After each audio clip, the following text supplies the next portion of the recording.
അപ്പൊ കേസ് കുറെ ആൾക്കാര് ചോദിക്കുന്നുണ്ട്, പിന്നെ ബേബി പ്ലാനിങ് ഉണ്ടോ, എങ്ങനെയാണ് ഇപ്പൊ നിങ്ങൾ എന്തെന്നാ ചോദിക്കാൻ നിങ്ങൾക്ക് തോന്നി? ഞാൻ അതിന്റെ ഒരു വേദനയും ബേജാറും കുഴക്കമൊന്നും എനിക്ക് മാറിയില്ല. അപ്പൊ നിങ്ങൾ ചോദിക്കല്ലേ. ഓക്കെ, ഈ ഒരു കണ്ടന്റ് കണ്ടപ്പോൾ സത്യം പറയട്ടെ, മനഃപൂർവ്വം ഇല്ലാ വചനങ്ങൾ ഇവർ തന്നെ ഉണ്ടാക്കി ഇവർ തന്നെ പറയുന്നതായിട്ടാണ് എനിക്ക് തോന്നിയത്. ഇവരുടെ ഒരു കുഞ്ഞ് ഇപ്പൊ അടുത്ത് മരണപ്പെട്ടു, നിങ്ങൾ അറിഞ്ഞിട്ടുണ്ടാവുമല്ലോ. അതായത് വയറ്റിൽ നിന്ന് തന്നെ മരണപ്പെട്ടു. ആ ഒരു സമയത്ത് ഇവർക്ക് ഉണ്ടായ വിഷമവും സങ്കടവും ഒക്കെ നമ്മൾ കണ്ടതാ. പക്ഷെ അതുപോലും ഇവർ സോഷ്യൽ മീഡിയയിൽ ഇട്ട് കാശാക്കി വരാം. ഇവിടെ മതപരമായിട്ടുള്ള കുറെ കാര്യങ്ങൾ ഇതിൽ ചേർത്ത് വെച്ചുകൊണ്ട് ഇല്ലാ വചനങ്ങൾ ആളുകൾ പറയുന്നു. എല്ലാം റബ്ബ് കാണുന്നുണ്ട്, റബ്ബ് കാണുന്നുണ്ട്, നിങ്ങൾക്ക് പടച്ചോൻ തരും ഇനി മക്കൾ എന്നൊക്കെ പറയുമ്പോൾ നിങ്ങൾ ആ ഒരു പടച്ച റബ്ബിനെ വിശ്വസിക്കുന്നുണ്ടല്ലോ. പിന്നെ എങ്ങനെയാണ് ഈ കാര്യം നിങ്ങൾ സപ്പോർട്ട് ചെയ്യുന്നത്? എങ്ങനെയാണ് ഇത്തരം കാര്യങ്ങൾ നിങ്ങൾ പറയുന്നത് എന്നുള്ളതാണ്. നമുക്ക് നേരെ വീട്ടിലോട്ട് കിടക്കാം. ഇവർ കുറച്ച് കാര്യങ്ങൾ പറയുന്നുണ്ട്. അടുത്ത ബേബി പ്ലാനിങ്ങിനെ കുറിച്ചിട്ട് ചിന്തിക്കുന്നുണ്ടോ എന്നുള്ളതാണ് ചോദ്യം. പക്ഷേ ഈ വീഡിയോ കാണുന്ന ഏതൊരു മനുഷ്യനും മനസ്സിലാവും, ഇവിടെ ഷെഫിക്ക് കൃത്യമായിട്ട് ഒരു അജണ്ടയുണ്ട്. എനിക്കിനിയും കുഞ്ഞു വേണം. പക്ഷെ ഷെമി പറയുന്നത് എന്നെ കൊണ്ട് കഴിയില്ല എൻ്റെ പൊന്നെ എന്നുള്ളതാണ്. ഒന്ന് കണ്ടോക്കി നിങ്ങൾ. എനിക്ക് ചിലപ്പോൾ കുറച്ച് കഴിഞ്ഞ് എൻ്റെ മനസ്സ് മാറുമെന്നൊന്നും ഓർമ്മയില്ല. വേണ്ടാന്ന് തന്നെയാണ് എൻ്റെ തീരുമാനം. പക്ഷെ എന്റെ തീരുമാനത്തില് ഞാൻ എപ്പോഴും പറയലുണ്ട്, എന്റെ തീരുമാനത്തിലേക്ക് ഒരു കുട്ടിയോട് വേണം എന്നുള്ള കാര്യം ഞാൻ പറയലുണ്ട്. പക്ഷെ ഷെമിക്ക് താല്പര്യമില്ല എന്നല്ലേ പറയുന്നേ? അവരുടെ ഏജ് എത്ര എന്നാണ് എൻ്റെ വിചാരം? 19 വയസ്സിന്റെ അടുത്തായിടൂ. അതിലൊരാൾ കമന്റ് ഉണ്ട് 63 വയസ്സാണെന്ന്. അതെന്തോ ആവട്ടെ, എത്ര വയസ്സാണെങ്കിലും 45 കഴിഞ്ഞ ഒരു സ്ത്രീ, അവരുടെ അണ്ടങ്ങളുടെ ക്വാളിറ്റി വളരെ കുറവായിരിക്കും. അത്ര ഏജ്ഡ് ആണ്. ഓൾറെഡി ഇവര് ഇപ്പം 3 കുട്ടികളായില്ലേ? 3 കുട്ടി തന്നെയല്ലേ? 4ാമത്തെ കുട്ടിയല്ലേ മരണപ്പെട്ട്? ഇപ്പൊ 4 കുട്ടികൾ. ഇവർക്ക് ഏജിൻ്റെതായ ഒരുപാട് പ്രശ്നങ്ങളുണ്ട്. നിങ്ങൾ തന്നെ പറയാറുണ്ട്, ഷുഗർ, അത് ഇത്, പ്രഷർ, പിന്നെന്താണ്, കണ്ണിന്റെ കാഴ്ച കുറവാണ്, ചെവിയുടെ കേൾവി കുറവാണ്, നടക്കാൻ വയ്യാന്നൊക്കെ. ഇതൊക്കെ പറഞ്ഞു നടക്കുന്ന ഒരു വ്യക്തി, അത്രയും പ്രായമായ ഒരു സ്ത്രീയെ ഇവിടെ പുഷ് ചെയ്യുന്നത് പോലെ എനിക്ക് തോന്നിയത്. എനിക്ക് വയ്യാന്ന് പറഞ്ഞ അവിടെ ഇരിക്കുമ്പോൾ പക്ഷെ എനിക്ക് വേണം എന്നുള്ളത്. കൊള്ളാം മോനെ, കൊള്ളാം. പറയല്ലേ ശരിക്കും. എന്താ അറിയോ, എനിക്കാവും അത് ശരിയാണ്. പക്ഷെ എന്താന്ന് വെച്ച് കഴിഞ്ഞാല് ഞാൻ പറഞ്ഞില്ലേ, നമ്മളൊക്കെ ഞാൻ എപ്പോഴും പറയുന്നതാണ്, പിന്നെയും പറഞ്ഞ് വലിച്ചു നീട്ടുന്നില്ല. നമുക്ക് എനിക്കിപ്പോ എൻ്റെ അനിയനും എൻ്റെ അനിയത്തിയൊക്കെ ഉള്ള എനിക്ക് ഒരുപാട് സന്തോഷവും സമാധാനവും. അതുപോലെ നാളെ ആയുഷൂനും ഇതുപോലെ ഏട്ടനോ ഏട്ടനും ഇപ്പൊ ഉണ്ടാവില്ലല്ലോ അല്ലെ, അനിയനോ അല്ലെ അനിയത്തിയോ ഒക്കെ ഉണ്ടാവുക എന്ന് പറഞ്ഞാൽ ഒക്കെ ഇത്രത്തോളം സന്തോഷമുള്ള കാര്യമാണ്. വേറൊരു കല്യാണം കഴിക്കുകയാണ് പോംവഴി എന്ന് കമന്റിൽ ഞാൻ കണ്ടു. എനിക്കത് തോന്നി. കാരണം എന്താ വെച്ചിട്ടുണ്ടെങ്കിൽ ആ ഒരു സ്ത്രീക്ക് പ്രായമായി വരികയാണ്. അവർക്ക് നടക്കാനോ മറ്റുള്ള ബുദ്ധിമുട്ടുകൾ ഉണ്ടാവും എന്നുള്ള കാര്യം ഒരു തർക്കവും വേണ്ട. എനിക്കൊരു ഉമ്മയും മോനും നിൽക്കുന്ന ഒരു ഫീല് തന്നെയാണ്. അവർക്ക് പ്രായമായാൽ അവരെ നോക്കാം. നീ ഉണ്ടാവുമോ? ഉണ്ടാവും തോന്നുന്നു. എന്താവട്ടെ, നീ ഒരു വേറെ വിവാഹം കഴിച്ചു കഴിഞ്ഞാൽ ആ ഒരു സ്ത്രീ ചിലപ്പോൾ അവനെ നോക്കാനൊരു സാധ്യതയുണ്ട്. സാധ്യതകൾ മാത്രമാണ്. ചിലപ്പോൾ പുതിയൊരാളെ കല്യാണം കഴിച്ചു കഴിഞ്ഞാൽ അവരുടെ സ്വഭാവത്തിനനുസരിച്ച് കാര്യങ്ങൾ ചിലപ്പോൾ മാറിപ്പോവും, തല തിരിഞ്ഞു പോകാനും സാധ്യതയുണ്ട്. പക്ഷേ ഇത് ഭയങ്കരമായിട്ട് പുഷ് ചെയ്യേണ്ട കാര്യം എന്നുള്ളത്, അവർക്ക് താല്പര്യമില്ലെങ്കിൽ താല്പര്യമില്ല. പിന്നെ കഥകൾ പറഞ്ഞ് കൺവിൻസ് ചെയ്യിക്കാനുള്ള ശ്രമങ്ങൾ നടത്തുന്നത് പോലെ. ആയിഷയ്ക്ക് ഇനിയും ഒരു അനുജത്തിയോ അനുജനോ ഉണ്ടെങ്കിലല്ലേ ഭാവിയിൽ സംസാരിച്ചിരിക്കാനൊക്കെ പറ്റുള്ളൂ എന്നൊക്കെ പറയുമ്പോൾ, നീ ആ ഒരു കുഞ്ഞിന്റെ വിഷമമാണ് കാണാൻ ആഗ്രഹിക്കുന്നത് എങ്കിൽ എൻ്റെ ഒരു അഭിപ്രായം പറയാണ്, ആ ഒരു കുഞ്ഞിന് നീ തന്നെയാണ് കളിക്കൂട്ടുകാരനായിട്ട് ഉണ്ടാവുക. നീ തന്നെയാണ് ഉണ്ടാവേണ്ടതും. കാരണം ഈ സ്ത്രീയുടെ പ്രായത്തിനനുസരിച്ചിട്ടുള്ള മാറ്റങ്ങൾ അവർക്ക് ഉണ്ടാവും. അവർ കിടപ്പ് രോഗിയാവാൻ സാധ്യതകളുണ്ട്. ആവരുത് എന്ന് തന്നെയാണ് ഞാൻ ആഗ്രഹിക്കുന്നത്. എന്നാലും സാധ്യതകളുണ്ട്. അപ്പൊ ആ ഒരു കുഞ്ഞിന്റെ കൂടെ നിൽക്കേണ്ടത് നീയാണ്. ഇനി പുതിയൊരു കുട്ടി വേണം എന്നൊക്കെ പുഷ് ചെയ്യണതൊക്കെ എനിക്കതൊരു ഉളത്തരായിട്ട് തോന്നിയത്. സോഷ്യൽ മീഡിയയിൽ ഇത് പറയുന്നത് കൊണ്ടാണ് ഞാൻ എടുത്ത് പറയുന്നത്. അവരുടെ കാര്യത്തിൽ നിന്ന് ഇടപെടണ്ട എന്ന് പറയുന്ന ആളോട് എനിക്ക് പറയാനുള്ളത്, സോഷ്യൽ മീഡിയയിൽ അവർ ഇട്ടത് കൊണ്ടാണ് ഇടപെടൽ നടത്തുന്നത്. അത്രേ ഉള്ളൂ. കാരണം കുറച്ച് കഴിയുമ്പോൾ എന്തെങ്കിലുമൊക്കെ ലൈഫല്ലേ, പല പ്രശ്നങ്ങളും ഉണ്ടാവില്ലേ, അപ്പോഴാണ് ഓക്കെ അതിന്റെ ഇമ്പോർട്ടൻസ് മനസ്സിലാവുക. അപ്പം പിന്നെ പൊതുവെ അതിനനുസരിച്ച് എന്തേലും പഠിച്ചോ കണക്കാക്കും. ഇല്ലെങ്കിൽ അത് അത്രേ ഉള്ളൂ. തരുന്നത് ഏതാണ് കൂട്ടി പിന്നെ അത് ഞാൻ നേരത്തെ പറഞ്ഞ വാക്കുകൾ തന്നെ ഉപയോഗിക്കാൻ ഇവിടെ. നിന്റെ ഏജ് അത്ര വലിയ ഏജ് ഒന്നുമല്ല. ആ ഒരു കുഞ്ഞിന് കൂട്ടായിട്ട്, തണലായിട്ട്, സുഹൃത്തായിട്ട്, ഉപ്പയായിട്ട്, ആങ്ങളായിട്ട് ഒക്കെ നീ തന്നെയാണ് നിൽക്കേണ്ടത്. നീ നിൽക്കുക, അത്ര തന്നെ. ആ ഒരു സ്ത്രീ അവിടെ ആ തട്ടം നേരാക്കിക്കൊണ്ടിരുന്ന് പറയുന്ന കാര്യം എന്താ? എന്നെ കൊണ്ട് വയ്യ എന്നാണ്. വെയ്യട മോനെ എന്നുള്ളതാ.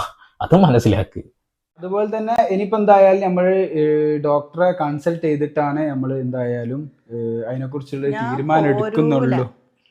അന്നെ പിടിച്ചാ കൊണ്ടുപോകും, സഞ്ചിലിട്ടാ കൊണ്ടുപോകും. ഈ ഒരു പുഷിങ് കാണുമ്പോൾ എനിക്ക് തോന്നുന്നത്, ചില കമന്റ് അതിൽ കാണുന്നത് പോലെ തന്നെ, വേറെ വിവാഹം കഴിക്കൂ, നീ ഭയങ്കരമായിട്ട് നിനക്ക് ആഗ്രഹമുണ്ട് ഒരു കുഞ്ഞിനും കൂടി വേണം എന്നുള്ളത്. ആ ഒരു സ്ത്രീയുടെ ആരോഗ്യം കൊണ്ട്, ശരീരം കൊണ്ട് അവർക്ക് അതിന് കഴിയില്ല, ഞാൻ ആശുപത്രിയിലേക്ക് വരില്ല എന്ന് തന്നെയാണ് പറഞ്ഞത്. ചാക്കിലിട്ട് കൊണ്ടുപോയിട്ടൊന്നും കാര്യമില്ല. ഇതൊക്കെ ജനങ്ങൾ കാണുന്നുണ്ട്, നീ മനസ്സിലാക്കിയ കൊള്ളാം. നിന്റെ മനസ്സിൽ ഇനിയും ആഗ്രഹം ഉണ്ടെങ്കിൽ മറ്റൊരു വിവാഹത്തെക്കുറിച്ച് ചിന്തിക്കുന്നുണ്ട്, ഒരു തെറ്റുമില്ല. മതപരമായി നോക്കുകയാണെന്നുണ്ടെങ്കിൽ യാതൊരു തെറ്റില്ല. ആ ഒരു സ്ത്രീക്ക് കൺസേൺ ഉണ്ട്, താല്പര്യം ഉണ്ടെങ്കിൽ ഓക്കെയാണ്, കെട്ടാ. പിന്നെന്താ, വേറെ കെട്ടുന്നല്ലേ. അല്ലാതെ എനിക്ക് പേടിയെന്ന് വെച്ചാൽ ഒന്നെങ്ങനെ ആയി പേടിയാകാം. ഇനിയിപ്പോ എന്താ ഇനിയും അങ്ങനെ ഒരു സംഭവം ആവൂല. കാരണം അത്രയും അതുകൊണ്ടാണ് ഞാൻ കാണുമ്പോ നിങ്ങൾക്ക് ഞങ്ങള് വീഡിയോ ചെയ്യുന്ന ചിരിക്കുന്ന കളിക്കുന്ന അതൊന്നും അല്ലല്ലോ. എടുക്കൊരു ചിന്ത അങ്ങോട്ട് വരും. കണ്ടില്ലേ, കാണുമ്പോൾ നിങ്ങൾ ചിരിക്കുന്നു കളിക്കുന്നു എന്നൊക്കെ നിങ്ങൾക്ക് തോന്നുന്നുണ്ട്. പക്ഷെ കുഞ്ഞ് മരിച്ചതിന്റെ ഒരു കാര്യങ്ങൾ ഇടക്കിടക്ക് എനിക്ക് ഓർമ്മ വരുന്നുണ്ട്. ആ ഒരു ബുദ്ധിമുട്ട് അവർക്ക് അനുഭവിക്കാൻ ഇനി വയ്യ എന്നാ പറയുന്നത്. കാണുമ്പോൾ നിങ്ങൾക്ക് തോന്നുന്നത് ആ ഒരു സാധനമാണ് ഞാൻ ഇവിടെ പറയുന്നത്. ഇവർ സോഷ്യൽ മീഡിയയിൽ ഇടുന്ന സാധനങ്ങൾ കാണുമ്പോൾ ഞങ്ങൾക്ക് തോന്നുന്നത്, നിങ്ങൾ പറയുന്നത് കേൾക്കുമ്പോൾ ഞങ്ങൾക്ക് തോന്നുന്നത്, അത് ഇവിടെ വിളിച്ച് പറയും. ചില കമന്റിലുള്ള ആളുകൾ ഈ വീഡിയോന്റെ അടിയിൽ ഒന്ന് കമന്റ് എടുക്കും. അതായത് അവര് ജീവിച്ചു പോക്കോട്ടറ നിനക്കെന്തടാ എന്നുള്ളത്. അങ്ങനെ ചോദിക്കുകയാണെങ്കിൽ അത് പബ്ലിക് ആവരുതല്ലേ, പ്രൈവറ്റ് ആയിരിക്കണ്ടേ. കുടുംബത്തിന്റെ അകത്ത് നടക്കുന്ന എല്ലാ കാര്യങ്ങളും നിങ്ങൾ എല്ലാവരും പുറത്ത് നടന്നു പറയാറുണ്ട്. ചിലപ്പോൾ അയൽവാസിക്ക് പോലും അറിയാത്ത കാര്യങ്ങളുണ്ടാവും. അതാണ് ലോകം മുഴുവൻ അറിയിക്കുന്നത്. ഇവനാണ് താല്പര്യം കുട്ടി വേണമെന്നുള്ളത്. അവർക്ക് ഒരു താല്പര്യവും ഇല്ല. ക്ഷമിക്കൂ, യാതൊരു താല്പര്യമില്ല കുട്ടി വേണമെന്നുള്ളത്. ഇതൊക്കെ കണ്ടിട്ട് നിങ്ങൾക്ക് മനസ്സിലാവണില്ലെങ്കിൽ ഞാൻ എന്ത് പറയാനാ.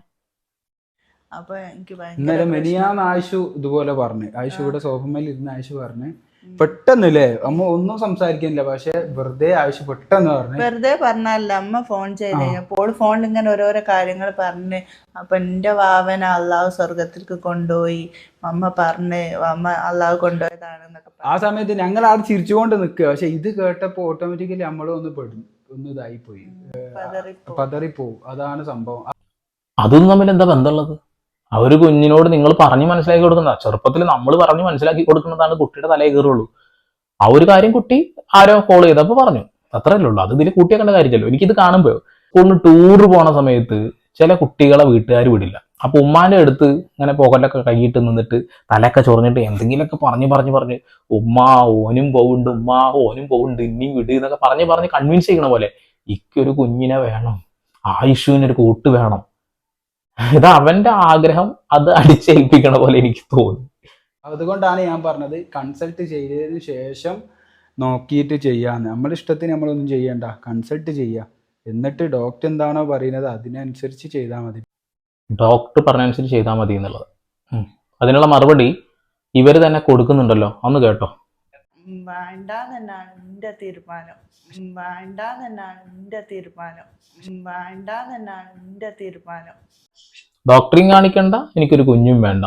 പക്ഷെ അവൻ പോക്കറ്റിൽ കൈയിട്ട് ഇങ്ങനെ കളിച്ച് പറയും എനിക്ക് വേണം അയ്യ അമ്മ എനിക്ക് വേണേ എന്നൊക്കെ ഇടുന്ന് കരയല്ലടേ. പിന്നെ അതിന്റെ ടാബ്ലറ്റ് ക്യാപ്സ് കാര്യങ്ങളൊക്കെ ഉണ്ട്, കുറെ ട്രീറ്റ്മെന്റ് ഒക്കെ ചെയ്യാനുണ്ട്. അതൊക്കെ ചെയ്ത് കഴിഞ്ഞാൽ ആ കാര്യത്തിൽ ടെൻഷൻ വേണ്ട.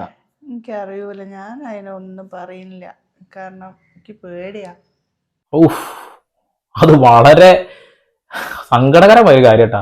എനിക്കതൊന്നും പറയാം. എടോ, ആ ഒരു ഇരുത്തം കണ്ടറിഞ്ഞൂടെ? എനിക്ക് താല്പര്യമില്ല, മുഷിപ്പാണ് ആ സംസാരത്തില്. എനിക്ക് പേടിയാ. ഇനി പുഷ് ചെയ്യാതിരിക്കാൻ എന്റെ പൊന്നു മോനെ, വേറെ കല്യാണം കഴിച്ചോ. കമന്റിൽ ആളുകൾ ഇട്ടിട്ടില്ലേ, അതേപോലെ തന്നെ എനിക്കും പറയണം, വേറെ കല്യാണം കഴിക്കാന്നല്ലേ. നീ ഒരു കാര്യം മനസ്സിലാക്കി, ഇത്ര ഏജ് ആയ ഒരാളുടെ ആ ഒരു അണ്ടത്തിന്റെ ക്വാളിറ്റി വളരെ കുറവായിരിക്കും. കുഞ്ഞിനെ കിട്ടാനൊരു സാധ്യത വളരെ കുറവായിരിക്കും. സാധ്യത പരീക്ഷണങ്ങൾക്കുള്ളതാണോ നമ്മുടെ ശരീരം? ഇത്ര പ്രായ ആളല്ലേ, ഒന്നല്ലെങ്കിൽ കുഞ്ഞ്, ഒന്നല്ലെങ്കിൽ അമ്മ. സാധ്യതകളുണ്ട് അവിടെ. എന്റെ പൊന്നേ. ഇപ്പം ബേബി പ്ലാനിങ്ങിന്റെ കാര്യത്തിൽ ഇതാണ് സംഭവം. ഞങ്ങൾ തന്നെ ഒരു തീരുമാനത്തിൽ എത്തിയില്ല. കാരണം ഇപ്പൊ കുറച്ചായിട്ടല്ലേ ഉള്ളൂ കഴിഞ്ഞിട്ട്. എന്റെ ഫാമിലി മൊത്തം വേണ്ടെന്നാ പറയുന്നത്. ഷെഫിന്റെ ഓൾമോസ്റ്റ് എല്ലാരും അങ്ങനെ തന്നെ പറയുന്നത്. ആരാ ഓൾമോസ്റ്റ് എല്ലാരും പറഞ്ഞു? അമ്മയൊക്കെ പറഞ്ഞിക്കണേ അങ്ങനെ വേണ്ടാന്ന്. ഇനി ആവില്ലാന്ന്. കണ്ടില്ലേ? ഓക്കെ, അവൻ ഭയങ്കരമായിട്ട് ബുദ്ധിമുട്ടുന്നുണ്ട് ആ ഒരു കാര്യത്തിന്. എങ്ങനെയെങ്കിലും കുഞ്ഞിനെ വേണം, നീ സഹകരിച്ചേ ഒക്കൂ. ഇതൊക്കെ സോഷ്യൽ മീഡിയയിൽ വന്ന് പറഞ്ഞ് നാണം കേടുണ്ടാവണക്കാട്ടി നല്ലത് ഇത് വീട്ടിലിരുന്ന് അങ്ങോട്ട് ചർച്ച ചെയ്താൽ പോരെ. വീഡിയോ ഒരാൾ എടുത്തു കൊടുക്കുന്നു, രണ്ടാളിരുന്ന് ചർച്ച ചെയ്യുന്നു, രണ്ടുപേരിലും അഭിപ്രായം. ഈ അഭിപ്രായ വ്യത്യാസങ്ങൾ ഭാവിയിൽ കൂടുതൽ ഉണ്ടാവാൻ സാധ്യതയുണ്ട്. ഏജ് ഡിഫറൻറ്റിന്റെ ഒരു പ്രശ്നം തന്നെയാണ് ഇവിടെ. അത് മനസ്സിലാക്കിയ കൊള്ളാം. അപ്പൊ ഇദ്ദേഹത്തിന് മാത്രം ഇങ്ങനെ ഒരു തീരുമാനം. അതെ, ഇതിപ്പോ എന്റെ മാത്രം പ്രശ്നമായി മാറി.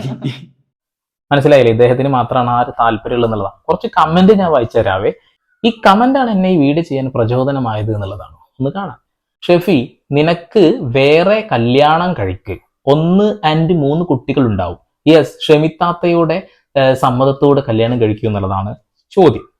എനിക്കത് തോന്നി, അങ്ങനെ വലിയ ആഗ്രഹം ഉണ്ടെന്നുണ്ടെങ്കിൽ വേറൊരു വിവാഹം കഴിക്കുക. ഷെമി സമ്മതിക്കുകയാണെങ്കിൽ കല്യാണം കഴിക്കുക, നിന്റെ ആഗ്രഹവും കഴിയും. ഇവിടെ ഒരു കുട്ടി വന്നു കഴിഞ്ഞിട്ടുണ്ടെങ്കിൽ ആ ഒരു കുഞ്ഞിനൊരു സപ്പോർട്ടായല്ലോ. നീ പറഞ്ഞത് അങ്ങനെയാണല്ലോ, അത് അങ്ങനെ കിടക്കട്ടെ. ഒരു കുഞ്ഞിനെ ദത്തെടുത്താൽ മതി. ഇനി ഷെമിക്ക് കുഞ്ഞുണ്ടായാൽ റിസ്ക് ആയിരിക്കും, അതല്ലെങ്കിൽ ഷെഫി ഒന്നുകൂടെ കെട്ടേണ്ടി വരും. നല്ല ചോദ്യം, അതിനൊരു മറുപടി ഉണ്ട്. ഈ പ്രായത്തിൽ ഇനിയും കുട്ടി, അത് വലിയ റിസ്ക് ആണ്. ചർച്ച അവിടെ ആഭ്യന്തര ചർച്ച നടന്നുകൊണ്ടിരിക്കുകയാണ് കേട്ടോ. ദത്തെടുക്കാൻ, ദത്തൊന്നും കിട്ടാൻ സാധ്യത കുറവാണ്. കുട്ടിയുടെ പേരിൽ ആ സ്വത്തൊക്കെ എഴുതി കൊടുക്കേണ്ടി വരും. പിന്നെ ആ ഒരു ചെറിയ കുഞ്ഞ് വേറെ ഉണ്ടല്ലോ. ഒന്ന് പോയേ, നിർത്തിപ്പോടാ ഒരു ഗർഭം, അതിന്റെ പേരും പറഞ്ഞ് വന്നോളൂ ഉളുപ്പില്ലാത്ത വർഗം. ഞാനൊന്നും പറയുന്നില്ലേ. അള്ളാഹു തരുന്നുണ്ടെങ്കിൽ നീ സെമി അവന് കുഞ്ഞുങ്ങളെ കൊടുക്കണം. സെമി, അതാണ് അതിന്റെ ഒരു ഇത്. അള്ളാഹുവിനൊക്കെ വലിച്ചിട്ട് ഇതിൽ വർത്താനം പറയാൻ വന്ന നിന്നെ പറഞ്ഞാൽ മതിയല്ലോടാ കൂതറേ. ഷെമി അങ്ങനെ പറയല്ലേ, പടച്ചോൻ തന്നാൽ വാങ്ങണം. ഷെമി വേണ്ട എന്ന് പറയല്ലേ, ഷെമിക്ക് ആഗ്രഹം ഇല്ലാഞ്ഞിട്ടാണ് പടച്ചോൻ കൊണ്ടുപോയത്, അതുകൊണ്ട് നീ അങ്ങനെ പറയരുത്. എന്റെ പൊന്നു മക്കളെ, നിങ്ങൾ മതപരമായിട്ട് അങ്ങനെ വിശ്വസിക്കുന്ന ആളാണെന്നുണ്ടെങ്കിൽ ഇവർ ഈ കാണിച്ചു കൂട്ടുന്നതൊക്കെ സോഷ്യൽ മീഡിയയിൽ ഇടാനോ മറ്റുള്ള ആളുകൾ കാണാനോ പാടുള്ളതാണോ? എന്റെ പൊന്നു താത്തയാണോ കാക്കയാണോ എന്ന് അറിയില്ല, എനിക്കൊന്നേ ചോദിക്കാനുള്ളൂ. അത്ര വിശ്വാസമുള്ള ആളാണെന്നുണ്ടെങ്കിൽ ഇവർ കാണിച്ചു കൂട്ടുന്ന ഈ ഫാമിലി വ്ളോഗ് അത് അള്ളാഹുവിനെ നിരക്കുന്ന കാര്യമാണോ നിരക്കാത്ത കാര്യമാണോ ഒന്ന് പറയണേ. അടുത്തത്, ഷെഫി, അടുത്ത മാരേജ് നോക്കിയാലോ? അങ്ങനെ പറയല്ലേ, മക്കളെ കൊടുക്കുന്നത് പടച്ചോന. ഇങ്ങനെയൊക്കെ പറയുന്നത് എങ്ങനെ മനസ്സ് വരുന്നു? അയ്യോ, ആരാണ് ഫാത്തിമ കിടന്ന് കരയുന്നത് അവിടെ കിടന്നിട്ട്? ഷെമിയുടെ സമ്മതത്തോടു കൂടി പാവപ്പെട്ട പെൺകുട്ടിയെ കല്യാണം കഴിക്കുക, അതൊരു കൂലിയുള്ള കാര്യമല്ലേ, അതിൽ കുട്ടികൾ ഉണ്ടാവും. പിന്നെ പ്രായമായാലും അവരൊരു ഭാര്യയല്ലേ, നിങ്ങളാണെങ്കിൽ സമ്മതിക്കുമോ? അങ്ങനെ കെട്ടാനാണെങ്കിൽ ആദ്യം തന്നെ ഇത് നിൽക്കേണ്ട കാര്യമില്ലല്ലോ. ഇത് നിന്നോന്നല്ല എൻ്റെ പൊന്നുമോനെ, നിങ്ങൾക്ക് കാര്യങ്ങൾ ഇറങ്ങിയിട്ടാണ്. ചെറിയൊരു ലോക്കാണ്, ആ ലോക്ക് 1.5 ലോക്കായി പോയതാണ്. അതൊക്കെ ആളുകളോട് ചോദിച്ചാൽ മനസ്സിലാവും. അവിടെ പല ആളുകളും എന്നെ വിളിച്ച് കോൺടാക്ട് ചെയ്ത് പല കാര്യങ്ങൾ പറഞ്ഞിരുന്നു. ഇനി അതൊന്നും ചർച്ച ചെയ്യേണ്ട കാര്യമില്ല, അതുകൊണ്ട് ചർച്ച ചെയ്യുന്നില്ല എന്നുള്ളത്. ഇതിലും പ്രായമുള്ളവർ പ്രസവിക്കുന്നു, നിങ്ങൾക്കും റബ്ബ് തരും. ഒക്കെ ദുആ ചെയ്യൂ, ദുആ ചെയ്യാം കേട്ടോ, ദുആ ചെയ്യാം. റബ്ബ് ഇവരുടെ സോഷ്യൽ മീഡിയയിൽ കാണിച്ചു കൂട്ടലും കൂടി കാണുന്നുണ്ടാവുമല്ലോ അല്ലേ? അപ്പൊ അതൊക്കെ ശരിയായിട്ടുള്ള കാര്യമാണെന്നല്ലേ പറയുന്നത്. കൊള്ളാം. 42 കഴിഞ്ഞതല്ലേ, ഇനി പ്രസവിക്കുമ്പോൾ 44 കഴിയും, ഡേഞ്ചറസ് ആണ്, ഇനി പ്രസവിക്കാൻ പറയാൻ തോന്നില്ല. ഡോക്ടർ അവിടെ പോയി കഴിഞ്ഞാൽ ചിലപ്പോൾ ഡോക്ടർ പറയാ ഈ ഒരു കാര്യം, പ്രായത്തിന്റെയും അസുഖത്തിന്റെയും ഒക്കെ കാര്യം പറയും. തീർച്ചയായിട്ടും അത് ഉണ്ടാവാൻ സാധ്യത. നീ ഇനിയും പ്രസവിക്കണം എന്ന് പറഞ്ഞ് ഹോസ്പിറ്റലിലേക്ക് ചെന്നാൽ ഡോക്ടർമാരുടെ വായിലിരിക്കുന്നത് കേൾക്കേണ്ടി വരും. അവരുടെ പ്രായത്തിനെ കുറിച്ചൊരു ബോധം രണ്ടാൾക്കുമില്ല. കുട്ടി വേണമെങ്കിൽ ഒരു പെണ്ണ് കൂടെ കെട്ട്, ഒരു കുഞ്ഞു വാവയും കൂടി വേണമെന്ന് അങ്ങനെ സംഭവിച്ചു എന്ന് വെച്ച് പേടിക്കേണ്ട കാര്യമില്ല. റബ്ബല്ലേ വലുത്, ദുആ ചെയ്യും. റബ്ബ് അവർക്ക് വേണ്ടത്ര പിള്ളേരെ കൊടുത്തിട്ടുണ്ട്. ഓക്കെ, അവർക്ക് ഓൾറെഡി കുറെ കുഞ്ഞുങ്ങളെ കിട്ടിയിട്ടുണ്ട്. ആ ഒരു കുഞ്ഞുങ്ങളൊക്കെ എന്തോട്ടെ. ഓക്കെ, അപ്പോൾ റബ്ബിനെ ചേർത്ത് വെക്കുന്ന ആളോട് എനിക്കൊന്നേ ചോദിക്കാനുള്ളൂ, ഇതൊക്കെ റബ്ബിന് നിരക്കുന്ന കാര്യമാണോ, മതത്തിന് നിരക്കുന്ന കാര്യമാണോ, അള്ളാഹുവിന് നിരക്കുന്ന കാര്യമാണോ എന്നുള്ളതിന് ഉത്തരം പറഞ്ഞിട്ട് നിങ്ങൾ പോയാൽ മതി. അപ്പോൾ വീണ്ടും വരെ പുതിയ വാർത്താവിശേഷങ്ങളുമായി ഇതിലേക്ക് സന്ദീപ് സൈനിങ് ഓഫ്.